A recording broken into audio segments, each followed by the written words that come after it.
मंडळी तुम्ही इंस्टाग्राम तर ऐकलंच असेल. आज आपण पहिल्यांदा इंस्टाग्रामला भेटतोय. आपण आज ईशासोबत आहोत. ईशा एक क्विकली रॅपिड फायर आपण खेळणार आहोत. क्विकली तुला आन्सर देतो ते फटाफट आपण आर यू रेडी? ओके. आपण ज्या प्रकारे आपण अवॉर्ड शो अटेंड करतो तर अशी कोणती गोष्ट आहे की जी अवॉर्ड शोला तू अटेंड करायच्या पहिले स्वतःला प्रेप करतेस?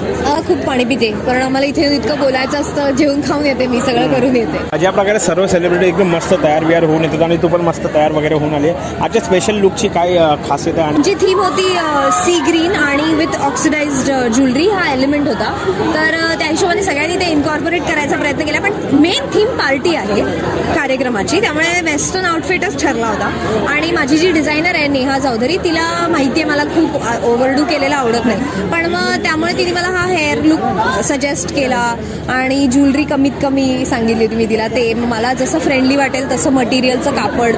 असा कोणता सेलिब्रिटी तुझा आतापर्यंतचा क्रश राहिलेला आहे? खूप जण आहेत रे, असं नसतं विचारायचं. तर हो काही शाहरुख खान. असा कोणता पदार्थ आहे जो तू 24 घंटे खाऊ शकतो? गुळतूप. असं कोणतं गाणं आहे जे आता सध्याला तू लूपवरती ऐकतेस? रिसेंटली वाटेवरी मोगरा नावाचं गाणं आहे. टाइम मशीन लागली तर अशा कोणत्या काळामध्ये तुला जायला आवडेल? मला वाटते मला अशोक सराफ सर आणि लक्ष्मीकांत सर जेव्हा काम करत होते ना, त्या काळात जायला आवडेल, प्रेक्षक म्हणूनच.